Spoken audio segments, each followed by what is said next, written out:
Panorama group, जो सोचता है वो करता है।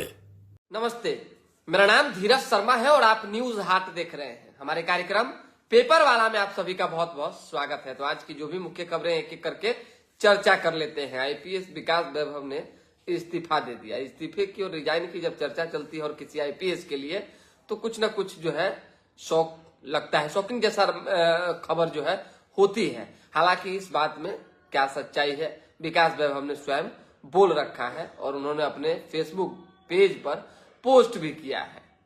जान लीजिए, लेट्स इंस्पायर बिहार के नाम से एक जो जिस तरीके से संगठन चला रहे हैं वो एक और बेहतर काम हो रहा है। हजारों हजार लोगों को संबोधित कर रहे हैं। बिहार कैसे डेवलप होगा, बिहार कैसे विकसित राज्य बनेगा, इस पर उनका जो विजन है वो काम कर रहे हैं। हम बात करेंगे कि क्या कुछ जो है विकास वैभव ने कहा है और रिजाइन की चर्चा कहां से निकली है। इससे पहले नीतीश कुमार में थोड़ा उलझ जाते हैं। मुख्यमंत्री नीतीश कुमार कैद में है। किसके कैद में है ये हम भी नहीं जानते हैं।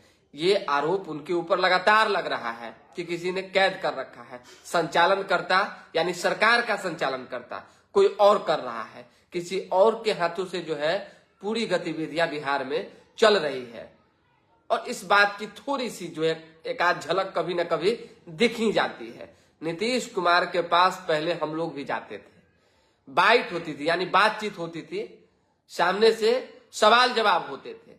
लेकिन पिछले 1 सालों से जो कुछ तस्वीरें आ रही है, मीडिया वाले को भी जो है नीतीश कुमार के करीब जाना नहीं है। हम लोग तो झेल रहे हैं उस चीज को भाई। कहीं सीएम का कार्यक्रम है, मीडिया वाला पहुंच रहा है, उससे पहले ही आपके जो सिपाही हैं वो पहुंचे हुए हैं। अधिकारी लेवल के जो अधिकारी हैं, मतलब आईपीएस लेवल के अधिकारी हो गए चाहे जो बड़ी अधिकारी हैं, वो रोक रहे हैं कि नहीं जाना है आगे। यानी 100 फीट पहले ही से मीडिया का बैन। खैर चलिए, हम लोगों का काम है, जाने दीजिएगा तो कवर करेंगे, पूछने दीजिएगा तो सवाल पूछेंगे, नहीं पूछने दीजिएगा तो नहीं पूछेंगे। पर आम लोगों के साथ इस तरह से नहीं होना चाहिए। खासकर उनकी बेइज्जती तो कभी नहीं होनी चाहिए जिनके नाम का जिक्र आपने शिलापट पे कर दिया, जिनके आप वार्ड में घुसे हैं प्रगति यात्रा के दौरान और जहां पे कार्यक्रम हो रहा है, उद्घाटन हो रहा है और उस जगह पे एक वार्ड पार्षद जो कि गुलदस्ता लेकर मुख्यमंत्री नीतीश कुमार के पास पहुंचने की कोशिश कर रहा है, उसे जो है पांजा में उठा के पुलिसकर्मी फेंक रहे हैं। अधिकारी सोचिए, एसपी लेवल के अधिकारी जो है वहां पे उनको साइड कर रहे हैं। क्या कुछ हो रहा है समझ नहीं आ रहा है। क्या नीतीश कुमार को किसी से नहीं मिलना है या किसी को नीतीश कुमार से नहीं मिलना है? हर चीज पे बैन लगा दी गई है। क्या सच्चाई है आखिर? कुछ ना कुछ तो सामने आना चाहिए। बिहार के राजा को, बिहार के मुखिया को अगर आम लोगों से मिलने पर बैन लगा दिया जाए, किसी सम्मानित लोगों से मिलने पर बैन लगा दिया जाए, मीडिया से मिलने पर बैन लगा दिया जाए, किसी से बात करने पर रोक दिया जाए, तो इससे स्पष्ट होता है कि जो तेजस्वी यादव हो चाहे विपक्षी खेमा का कोई भी नेता आरोप लगा रहा है कि नीतीश कैद में है, डीके की बात हो रही है, कौन कैद कर रखा है, कौन सरकार चला रहा है, कहीं उसमें कोई गलत बात नहीं हो सकती। बहुत बातें आ गई सामने भाई, सोचे कि बात बता दिया जाए आपको। सोचने वाली बात है। हम बता रहे हैं पटना की घटना है, कदम कुआं की, और वार्ड पार्षद गुलदस्ता लेकर आगे बढ़ रहा है, लेकिन उसे जो है धक्का देकर, दुर्व्यवहार कर साइड कर किया जा रहा है। ऐसे किया जा रहा है जैसे पता नहीं कहां से कौन आदमी आ गया। अरे उसकी बात भी सुनिए, उसकी पीड़ा को समझिए। आपसे नहीं संभल रहा है, किसी बढ़िया अधिकारी को इनके पास भेजिए, वो संभल कर नीतीश कुमार के पास तक इनको ले जाएंगे। ऐसा थोड़ी है कि इतनी बड़ी सुरक्षा में नीतीश कुमार, प्रधानमंत्री नरेंद्र मोदी से भी ज्यादा सुरक्षा में चल रहे हैं नीतीश कुमार, योगी आदित्यनाथ से भी ज्यादा सुरक्षा में चल रहे हैं क्या? सो बताइए किस चीज का थ्रेट है, समझ नहीं आ रहा है। क्या है आखिर जो आप उन तक जाने नहीं दे रहे हैं? कुछ सम्माने के भाव से न जा रहा है। किस लिए कोई जाता है किसी से मिलने के लिए? हम ही किसी से मिलने जाएंगे, अब एक मंत्री का हम नाम नहीं लेंगे, फिर हम देखिए कभी कभी तरवा का लड़ कपार पे चढ़ जाता है जब आप किसी व्यक्ति को सम्मान दीजिए और वो जो है सत्ता के नशे में इतना चूर रहे, मद रहे कि वो आपकी बात सुने तक नहीं। तो हम लोग का तो काम यही है कि हम तो सवाल पूछबे करेंगे, कितनों रोक दीजिए, कितनों नाराज हो जाइए, हमको क्या फर्क पड़ने को है। अरे पैसा तो हमको, रुपया जो तनख्वाह है तो कंपनी दे रही है, आप तो दे नहीं रहे हैं। तो आप नाराज है तो है, रहिए तो रहिए। एक मंत्री जी का घटनाक्रम ऐसा हुआ है कुछ दिन पहले ही की बात है। हम अभी खैर नीतीश कुमार की जिक्र करेंगे, नीतीश कुमार का बात करेंगे कि ये जो चीजें हुई वो नहीं होना चाहिए। ये दुर्भाग्य है इस तरह की चीजों का होना कि किसी सम्मानित व्यक्ति के साथ पुलिसकर्मी इस तरह का व्यवहार करें। अब किसके आदेश पर जो है व्यवहार हो रहा है इस तरह का, और नीतीश कुमार आखिर इतनी सुरक्षा में चल रहे हैं, कोई मिलने नहीं दे रहा है, न किसी से मिल पा रहे हैं, न बात हो पा रही है, न कुछ हो पा रहा है। क्या वजह है, अंदर खाने क्या खिचड़ी पक रही है, जेडीयू के अंदर क्या चल रहा है, कौन नेता है जो नीतीश कुमार सहित तमाम जेडीयू को हाईजेक किए हुए हैं, कुछ पता नहीं चल रहा है। हालांकि पता तो हमको भी, सबको सब पता है, सबको सब पता है, किसको क्या पता नहीं होता है कि कौन नेता है, क्या चाह रहा है, कौन नहीं बेहतर चाह रहा है, चाहे कुछ ऐसी चीज बताने की जरूरत क्या है। चलिए जो जैसा हो रहा है होने दीजिए। 25 चुनाव नजदीक है, जान लीजिए अगर यही स्थितियां रही तो नीतीश कुमार 2020 में लगातार अलग अलग मंचों पे कहते रहे हैं कि अंतिम मौका हमको दे दीजिए। वो मौका अब नहीं जो है रह जाएगा बोलने के लिए। इसलिए थोड़ी सी विनम्रता जरूरी है। काम के मामले में सीएम की तारीफ जितनी की जाए कम है। बढ़िया काम उन्होंने किया है बिहार के लिए, बढ़िया कर भी रहे हैं, इसमें कहा कोई दो मत। लेकिन उनके अधिकारी और उनके जो पुलिसकर्मी है, कुछ हम सबकी बात नहीं करेंगे, वो जिस तरीके से कर रहे हैं आम लोगों के साथ, धक्का मुक्की की घटना हो चाहे किसी सम्मानित लोगों के साथ। अब तो हम तस्वीरें को, नीरज जी जेडीयू के क्या है, एमएलसी हैं, पूर्व में क्या रहे हैं, मंत्री रहे हैं। सोचिए, मुख्य प्रवक्ता है, जाने माने हस्ती है और भूमिहार चेहरा है। अरे उनका भी अपना एक वोट प्रतिशत है ना भाई। जब उनको सीएम से मिलने के वक्त सुरक्षा कर्मी ऐसे रोक सकता है बाहर से, इससे बड़ा अपमान क्या होगा, क्या हो सकता है, सो बताइए। अब वो भले कहे कि नहीं अपमान नहीं, बहुत बड़ा सम्मान है, लेकिन मेरे नजर में तो अपमान है। अब हम हाथ में किसी के लिए गुलदस्ता लेके जाएं और उनका सुरक्षा कर्मी हमको रोक दे उनके सामने और वो हंस रहे हो, उनके चेहरे पे मुस्कान हो, हमसे बर्दाश्त नहीं होगा ना। हम दोबारा नहीं जा पाएंगे कभी, चाहे जो हो। समझ जाइए, कितना भी बड़का आदमी रहिए आप, हमको क्या लेना देना है भाई। हम अपना 2 रुपया कमा रहे हैं, रोजी रोटी में मस्त है, खुश है। यही होना भी चाहिए। इस तरह की घटना जब होती है तो थोड़ा सा लगता है कि बता देना चाहिए। अब आ जाइए निशांत के बारे में बता देते हैं। पोस्टर लगता है कि निशांत कुमार को राजनीति में आ जाना चाहिए। हम पहले भी बता चुके हैं, फिर बता रहे हैं, निशांत कुमार को आ नहीं जाना चाहिए, वो आ चुके हैं। लेकिन रोड़ा कौन लोग है बन रहा है, कौन है जो दीवार बीच में खड़ा करने की कोशिश कर रहा है, बैरिकेड लगाने की कोशिश कर रहा है, कौन लोग है। जेडीयू के ही अंदर कुछ ऐसे नेता हैं जो निशांत को नहीं चाहते हैं कि अभी जो परिस्थिति है उसमें वो आए। बहुत बात चल रही है भाई अंदर, ऐसी ऐसी बात चल रही है कि आप सोच नहीं सकते हैं, कल्पना से परे हैं। समझ जाइए वो बात।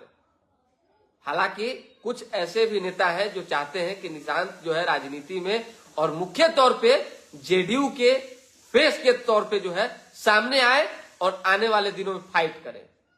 अब आएंगे कि नहीं आएंगे, जनता किस तरीके से स्वागत करेगी नहीं करेगी तो भविष्य की बात है। लेकिन हमने एक एक लोगों से फीडबैक लिया है, सोशल मीडिया के माध्यम से हो, बातचीत के माध्यम से हो, कमेंट के माध्यम से हो, चाहे किसी भी माध्यम से हो, हर कोई चाहता है, यहां तक कि केवल पक्ष ही नहीं विपक्ष के नेता भी चाहते हैं और वोटर्स चाहते हैं कि निशांत कुमार, नीतीश कुमार के जो पुत्र हैं वो राजनीति में आए और सक्रिय राजनीति में अपनी भागीदारी निभाकर आने वाले समय के लिए बेहतर करें। और एक उम्मीद सबके होता है ना भाई, उम्मीद हर किसी को, हर किसी के ऊपर एक उम्मीद होता है। तो हो सकता है कि अगर निशांत कुमार को लाना होगा तो इसी चुनाव से पहले उनको जो है कुछ बेहतर दे दिया जाएगा, कर दिया जाएगा, बना दिया जाएगा। खबर थी बता दिए। प्रधानमंत्री नरेंद्र मोदी आज बिहार आ रहे हैं, भागलपुर दौरे पर होंगे, नीतीश कुमार वहां जाएंगे। मुख्यमंत्री नीतीश कुमार के अलावे चिराग पासवान, नित्यानंद राय और भी अन्य जो मंत्री हैं, ललन सिंह, सब रहेंगे। यानी बिहार भाजपा के तो तमाम नेता रहेंगे ही, जेडीयू के भी कुछ बड़े चेहरे वहां मौजूद रहेंगे और नीतीश कुमार के नेतृत्व में बिहार में चुनाव लड़ा जाएगा, ये ऐलान भी प्रधानमंत्री नरेंद्र मोदी कर सकते हैं। जान लीजिए, भाजपा तो पहले ही कर चुकी है, लेकिन नीतीश कुमार की बात होगी, चर्चा होगी ज्यादा, क्योंकि बिहार में चुनाव है और नीतीश कुमार इधर से उधर न जाए, बने रहे, इसलिए कुछ थोड़ा बहुत राजनीतिक महिमा मंडन भी हो सकता है। और प्रधानमंत्री अपनी बात तो करेंगे ही, क्यों नहीं करेंगे। प्रधानमंत्री की जो बात है, जो विकास है और पीएम के फेस पर जो वोट मिलता है बिहार में, चाहे किसी भी देश के किसी भी अंग में, अलग अलग हिस्सों में, तो उसकी तो बात होगी ही, लेकिन नीतीश कुमार को लेकर भी ज्यादा चर्चा हो सकती है। विकास वैभव ने अपने फेसबुक पे लिखा है कि हम छपरा में थे तो किसी ने पूछा कि आप रिजाइन दे दिए क्या, इतना सारा कार्यक्रम करते हैं, तो उन्होंने कहा कि हम रिजाइन क्यों देंगे, अरे हम तो शुरुआती दौर से, अभी तो लंबी अवधि बची है कार्यकाल की, और शुरुआती दौर से समाज को बदलने में, बिहार को बदलने की दिशा में काम कर रहे हैं। आज जब हम गृह विभाग में विशेष सचिव थे तो उससे बड़ा पद क्या हो सकता है, उसमें भी हमने बेहतर काम किया है। समझ जाइए, ये चीज तो आप जान लीजिए कि बिहार में विकास वैभव जैसे आईपीएस अधिकारी जो है, दूसरा हो सकता है, हम नहीं कहेंगे कि नहीं हो सकता, लेकिन खोजला से मुश्किल है, बहुत मुश्किल है। बहुत काम करते हैं भाई, हम तो गए हैं, कई बार मिले हैं, ये मत सोचिए कि हम मिले हैं तो इसलिए बता रहे हैं, हमने उनके काम को और किस तरीके से लोगों से बात करते हैं देखा है। और आदमी किसी से मिलता है, बतियाता है, जानता है, बुझता है, तब ना उसके बारे में कुछ परसेप्शन क्रिएट करता है मन में। ऑब्जर्वेशन पावर जब मजबूत होता है तो पता लगा था कि नहीं, ये आदमी ठीक। तो विकास वैभव जो है, उन्होंने कहा है कि मेरी कार्यकाल बची हुई है, हमने परिवार से भी अनुमति ली है, और शुरुआती दौर से, बाल्यकाल से ही जो है एक मन में थी कि नहीं, हमको काम करना है, बिहार को बदलना है, जात पात को मिटाना है, और कैसे विकसित राज्य बने बिहार, इस पर जो है अपना पूरा जीवन समर्पित कर देना है। और वो कर भी रहे हैं, और लोग जिस तरीके से उनको स्वीकार रहे हैं विकास वैभव को, आने वाले दिनों में हो सकता है कि उनको कुछ मौका भी लोग दे। देखिए, भरोसा सब पे जताता है, तो उसी भरोसा के आस पे हर कोई है, हम भी हैं, आप भी हैं, सब है। तो हो ना हो, आने वाले दिनों में कुछ बेहतर हो, लेकिन फिलहाल वो लगे हुए हैं और बहुत मेहनत कर रहे हैं। और जहां पे, जिस मंच पे भाषण देते हैं, केवल बिहार की बात करते हैं, बिहार में युवाओं की बात होती है, कैसे युवा विकसित होंगे, कैसे शिक्षित होंगे, कैसे पढ़ेंगे, आगे बढ़ेंगे, इस पर बात करते हैं। समझ जाइए, तो उनकी बात थी, हमने कर दिया। बाकी कुछ ऐसी खबरें हैं नहीं, दोबारा भी जुड़ेंगे। फिलहाल अभी के लिए हमें इजाजत, हमारे साथ बने रहे, देखते रहे न्यूज हाट। थोड़ा सा पेपर वाला कार्यक्रम को डेली लगातार जिसे देखते हैं, शेयर भी कर दिया कीजिए। कमेंट्स कुछ लोगों का ले लेते हैं, कमेंट हम हमेशा लास्ट में लेते हैं, ताकि जिन जिन लोगों का कमेंट है पढ़ के हम बता दें, कुछ सवाल ले लें। देखिए, निशांत जय किशोर जी कर, निशांत आएंगे तो परिवारवाद का धब्बा लगे। काला परिवारवाद का धब्बा लगेगा? तेजस्वी यादव है, चिराग पासवान है, चाहे अन्य नेता है, तो नहीं परिवारवाद का जिक्र हो रहा है। क्या बात करते हैं ये सब, गजब बात आप भी करते हैं। लेकिन चलिए, Arshad Khan good morning sir, कैसे हैं? बहुत अच्छे हैं। पंकज सिंह, धीरज जी गुड, बहुत धन्यवाद आपका सर, आप डेली कार्यक्रम देखते हैं। राहुल बस है, किसान लगातार 1 साल 50 दिन से धरना पर है जमीन के उचित मुआवजा के लिए। देखिए, तो लगातार तो किसान वाला खबर चला ही रहे हैं। किसान, देखिए, किसान हो, जवान हो, पहलवान हो, सबकी जो है, सबका सम्मान होना चाहिए। Ankit Kumar good morning sir. कितना फैक्ट्री अरविंद यादव लगाए, कह रहे हैं कि कितना फैक्ट्री लगाए हैं नीतीश कुमार। आपकी क्या उम्र है अरविंद जी, हमको तो पता नहीं है, लेकिन हम अपनी उम्र के हिसाब से बता देंगे कि हम जब से देख रहे हैं बदलते बिहार की तस्वीर, दूसरा मुख्यमंत्री इतना कम समय में इस तरह का डेवलपमेंट तो नहीं कर पाता है। इतना जान लीजिए जितना नीतीश कुमार ने कर दिया। चलिए आगे बढ़िए। निरंजन मिश्रा राइट, नीरज कुमार सिंह, चलिए गुड मॉर्निंग। खुदा इमाम जी कैसे हैं? खुदा इमाम जी भी चुनाव लड़ने में लगता है कि तैयारी वारी कर रहे हैं क्या? चलिए, तो विशेष बताएंगे हम कि और कौन कौन लोग किस किस तरीके से चुनाव लड़ने की तैयारी में लगे हुए हैं। और जब मन जिसको मन कूद रहा है, कुछ प्रचार कर रहा है, सनसनी फैला रहा है, फिर बैठ जा रहा है। 1-2 जगह ऐसा विधानसभा में हो रहा है, हम आपको 1-2 दिन में बताएंगे। फिलहाल अभी के लिए हमें इजाजत, बहुत बहुत धन्यवाद।